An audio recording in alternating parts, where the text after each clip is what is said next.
सरोज गर्ग जी। श्री हरिवंश। राधा वल्लभ श्री हरिवंश। महाराज जी, मैं पिछले कुछ 7-8 महीने से आपके प्रवचन सुन रही हूँ। मैं 23 साल से प्रिंसिपल के पद पर विद्यालय में सेवा दे रही हूँ। मैंने विद्यालय में विद्यार्थियों में परिवर्तन के लिए सुबह प्रार्थना सभा में कुछ मिनट का ध्यान एवं महापुरुषों जैसे चैतन्य महाप्रभु जी, स्वामी विवेकानंद महापुरुषों पर चर्चाओं की संस्कृति प्रचलित करने का प्रयास किया है। मेरा सवाल है कि आज आधुनिक शिक्षा प्रणाली केवल किताबी ज्ञान पर आधारित है। मैं मेरे विद्यार्थियों को किन नई विधियों से उनकी आध्यात्मिक ज्ञान की प्रगति में सहायता कर सकती हूँ? कृपया मेरा मार्गदर्शन करें। किसका प्रश्न है आपका?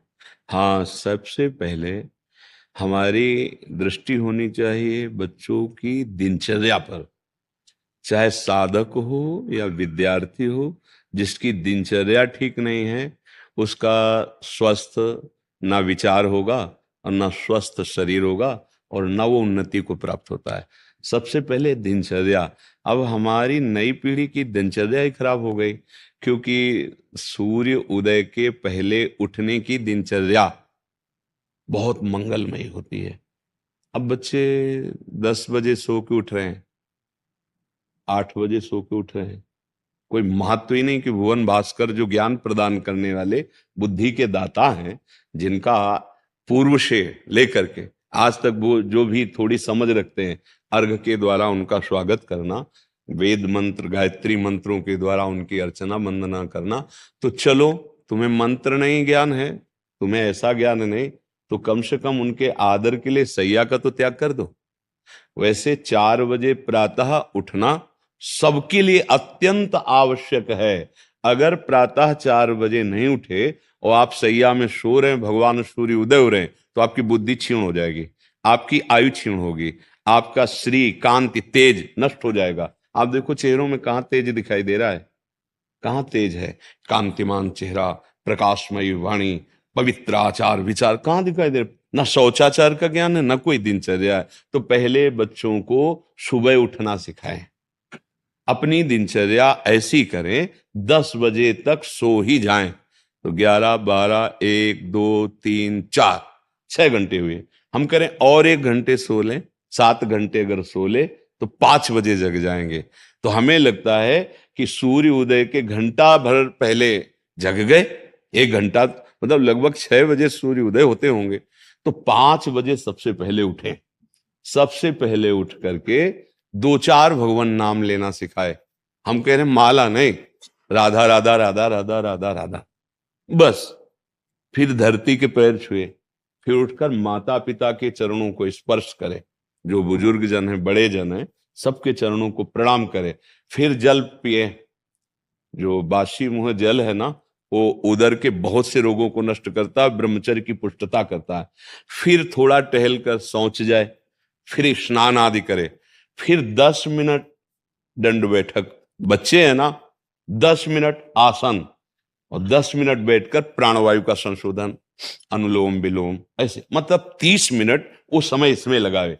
फिर इसके बाद जैसे हम शास्त्र स्वाध्याय करते हैं, वैसे अपने वो दिनचर्या में जो स्कूल में पढ़ाया गया है वो बिल्कुल स्मृति में बैठ जाएगा, स्मृति में। और आज का जो खान पान है, वो चाउमीन, पिज्जा, बर्गर, ये सैंडविच, ये जो चीजें हैं, ये उनकी आंतों को कमजोर करेंगे, उनकी बुद्धि को गिराएंगे। क्योंकि अपवित्र और गरिष्ठ वस्तुएं स्वाद में तो अच्छी लगती हैं, लेकिन ये स्वास्थ्य के लिए या बुद्धि पवित्रता के लिए बिल्कुल हानिकारक है। छोटे छोटे बच्चे इन्हीं को खा रहे हैं। छोटे छोटे बच्चों के हाथ में मोबाइल है, जो जो चाहे वो उसको देख सकते हैं। कैसे उनका जीवन बनेगा?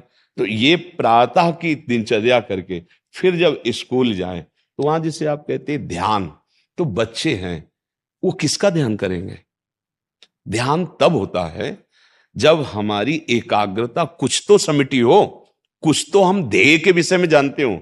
ध्येय जिसका हम ध्यान धरने जा रहे हैं, उसके विषय में कुछ तो जानकारी हो कि हमें किसका ध्यान रखना है। जब ऐसे करोगे अंदर पूरी चंचलता चल रही, ध्यान तो हुआ नहीं ना।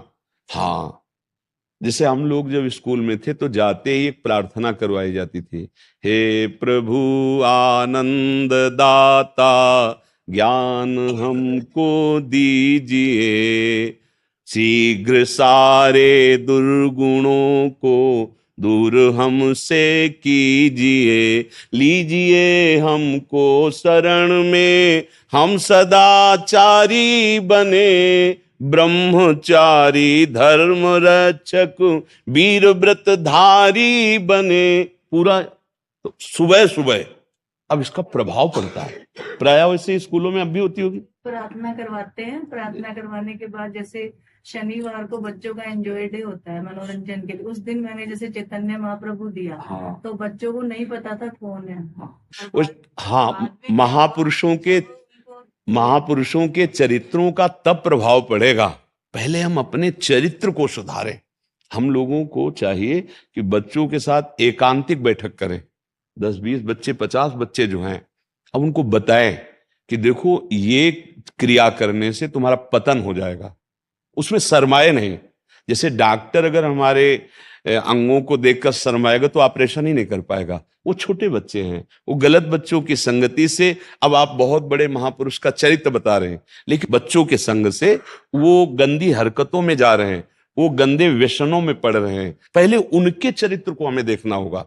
अच्छा देखो, मोबाइल है, अच्छा है, रखो, क्योंकि तुम्हें कोई मान लो जा रहे हो और अगर कोई ऐसा, तो आप अपने घर फोन कर सकते हो, आवश्यक भी है मोबाइल, पर उसमें ये बातें नहीं देखनी चाहिए, ये बातें सुननी चाहिए। उनकी आप पहले दिनचर्या सुधारो। अगर उनकी दिनचर्या नहीं सुधरेगी ना, तो आप महापुरुषों के चरित्र गाएंगे और उनके चरित्र बिगड़ रहे हैं, तो वो बैठेंगे आपके सामने शांत, लेकिन कोई प्रभाव नहीं पड़ेगा। प्रभाव तब पड़ेगा जब हमारे चरित्र सुधरे। छोटे छोटे बच्चों में वो जैसे संक्रामक बीमारी फैल रही है, ऐसे इंद्रिय को बिल्कुल जो छूट दे करके गंदी बातें वो बढ़ रहे हैं, क्योंकि हमारे पास सब तरह के बच्चे हैं, छोटे छोटे बड़े बड़े। तो सबसे जैसे अपने लोगों की एक दृष्टि होती है, एक दृष्टि गई तो पता चल जाएगा आप कितने दिन के ब्रह्मचारी हो, कितने आप कैसे भ्रष्ट आचरण वाले हो, वो दृष्टि में पता चलता है। कुछ ऐसे चिन्ह होते हैं, यौगिक चिन्ह, जैसे पता चल जाता है, बोले हम 20 साल से, तो वो पता चल जाएगा कि तुम गप मार रहे हो कि है ऐसा। तो जैसे 13-14 वर्ष का बालक है, उसकी हालत देखी कि भाई ऐसा, तो तब वो अपनी हालत वर्णन करता है कि मेरी हालत ये। तो हमारी सबसे प्राथमिकता उसकी दिनचर्या सुधारिए। महापुरुषों के चरित्र तब थोड़ा हृदय, अब वो अपने ही चरित्र से ही ना तो बैठे रहेंगे, पर वो जहां भागेंगे तो अपने चरित्र बिगाड़ने वाले। तो ऐसी उनकी पहचान बताई जाए कि जैसे गलत स्पर्श क्या है, अच्छा स्पर्श क्या है। आपको कोई ऐसे स्पर्श कर रहा है मानो गलत स्पर्श कर रहा है, आपको कोई ऐसी सलाह दे रहा है मानो गलत सलाह दे रहा है। अगर आप ऐसा करते हैं तो आपकी बहुत हानि हो जाएगी, आप भूल भुलैया में फंस जाएंगे, स्मृति चली जाएगी, आपके शरीर में रोग पैदा। भयावह बात रखी जाए कि अगर ऐसा किया तो ऐसे परेशान। भोजन सुधारा जाए, उनके आचरण सुधारे जाए और उनसे मित्रवत व्यवहार किया जाए। टीचर का मतलब गुरु होता है, गुरु का मतलब माँ होता है। हमारे पास जितने भी लोग आते हैं उनको हमें प्यार देना माँ की तरह। माँ कैसे, थोड़ी सी गलती भी हो जाए डांट भी देंगे, लेकिन अपने बच्चे को जैसे हम डांटते हैं वैसे डांटेंगे। उसके साथ व्यवहार ऐसा नहीं करेंगे कि हमारा बच्चा होता उसकी जगह में तो हम कैसा व्यवहार करते। पहले अपने से प्रश्न करना चाहिए कि अगर मेरा बच्चा होता और वो हमारे साथ ऐसा व्यवहार करता तो हम कैसे करते। हम प्यार से समझाते, भाई चलो ऐसा। हमको वही दृष्टि रखनी है कि हमारे क्लास में जितने बच्चे हैं, मानो ये मेरे ही बच्चे हैं, उनके साथ ऐसा प्यार का व्यवहार। किसी की गलती में उसको विरोध के द्वारा सुधारा कम जा सकता है, प्यार के द्वारा ज्यादा सुधारा जा सकता है। उसको बार बार प्यार से समझा करके तो उस पर हम विजय पाए। पहले उनकी दिनचर्या ठीक करें। अगर दिनचर्या ठीक हुई तो स्मृति और स्वास्थ्य, जैसे हमने कहा व्यायाम भी जरूरी। अब ये ठीक है ना, तो आप जो समझाओगे समझ में आ जाएगा। महापुरुषों की बात अगर सुनाओगे तो उत्साह आएगा। और जहां मन मलिन आचरणों की तरफ भाग जाता है फिर सुधारना मुश्किल होता है। ये जो टच वाला मोबाइल, बड़ा हुआ स्क्रीन वाला है ना, ये बच्चों के लिए बहुत हानिकारक है, क्योंकि एक तो वैसी इंद्रियां चंचल होती हैं और अभी नए नए विकास हो रहे हैं मन बुद्धि के, तो भागते हैं विषयों की तरफ। अब उनको पूरा ज्ञान है, सब गेम खेलना, उसमें सब मोबाइल में क्या है, ये कहते हैं सर्च करो तो कुछ भी संसार की बात आ जाएगी। अब उनमें से कोई चंचल बालक सर्च करके गंदी बातें दिखाएगा, वही संस्कार पड़ जाएंगे। तो कुछ अब कैसे संभाला जा सकता है, जिसके हाथ में स्क्रीन वाला बड़ा मोबाइल है वो बच्चा तो फिर गड़बड़ हो जाएगा। अगर छोटा मोबाइल दिया जाए कि आपको फोन करने के लिए ये है बस, अगर पढ़ाई लिखाई की तो हमारे सामने आप पढ़ो लिखो, उसमें जो भी है, मान लो ऐसा कुछ है और हम चेक करें मोबाइल उनका कि क्या देखता है। आजकल इतने बच्चे प्रवीण है ना, कि वो आपको चेक भी करवा देंगे, बिल्कुल साफ स्वच्छ, कुछ नहीं उसमें, उनको पता है। हाँ, वो पूरा डेटा ही उड़ा देंगे, बहुत चतुर है। तो ये सुधारा जाए तब हमारी पढ़ाई जो विद्या है वो भगवत स्वरूप है। ऐसा नहीं कि ये आधुनिक विद्या किस काम, ऐसा नहीं है। आधुनिक विद्या पहले बुद्धि को विकसित करती है, उसी विकास को हम आध्यात्मिक विद्या की तरफ मोड़ देते हैं। भाई आपके पास शक्ति है, आप उसे किसी के पीटने या किसी के बचाने में लगा सकते हो, तो आपके पास विद्या ही है। आप उसे किसी की चोरी, हिंसा, छल कपट या किसी को बचाने और किसी का समर्थन, समाज सेवा, देशभक्ति, माता पिता की सेवा, इसमें लगा सकते हैं। और आध्यात्मिक विद्या में भी, ब्रह्म प्राप्ति, भगवत प्राप्ति में भी लगा सकते हैं। तो पहले विद्या प्राप्त करने के योग्य बालकों का खान पान, उनकी दिनचर्या, उनका उठना, उनका सोना, उनका संग, इस पर ज्यादा जोर दिया जाए तभी बात बनेगी। अगर इस पर जोर नहीं दिया जाएगा, हम बात कर रहे हैं ब्रह्म ज्ञान की और वो मतलब स्थिति उनकी गिरती चली जा रही, तो वो बैठे जरूर रहेंगे, पल्ले कुछ नहीं पड़ेगा, क्योंकि पकड़ने वाली बुद्धि जो है वो गिर चुकी है, वो वासना में गिर चुकी है। इसलिए हम तो बहुत प्रार्थना करते हैं कि माता पिता भी अपनी दिनचर्या ऐसी सावधान रखो कि आपके संस्कार बच्चों के ऊपर पड़ेंगे। आप जहां घर में रह रहे हैं, जो वातावरण उपस्थित कर रहे हैं, उसी संस्कार से बच्चे पल रहे हैं, तुमको वैसे ही फिर भोगना पड़ेगा। आप उनके पहले गुरु हैं, आपको कुछ बातें ऐसी सावधानी से रखनी है अपने जीवन की जो उनकी दृष्टि में ना आवे, जो उनकी दृष्टि में आए और उनका पतन करे, ऐसी बहुत सावधान। अब ऐसे ऐसे मूढ़ पुरुष हैं, ले आओ बच्चा, वो बोतल रखी हो, गिलास रखा है, क्या संस्कार डाल रहे हो तुम पिता हो या उसके शत्रु हो? तुम हंसी मजाक ऐसी बातें, और फिर उन बच्चों को तुम चाहते हो कि देशभक्त बन जाएं, वीर बन जाएं और ये दुर्गुण त्यागी बन जाएं। कैसे बन जाएंगे? पहले आप अपना आचरण, यही सबसे बड़ी कमी है। तो हमें अपने आचरण सुधारने हैं, हमें बच्चों को सुधारने के लिए पहले उनकी दिनचर्या पर ध्यान देनी है। कैसे हमें बैठना है, कैसे हमें बोलना है, कैसी हमारी दिनचर्या होनी चाहिए। फिर उसके बाद विद्या कोई भी पढ़ाओ, उसका प्रभाव पड़ेगा।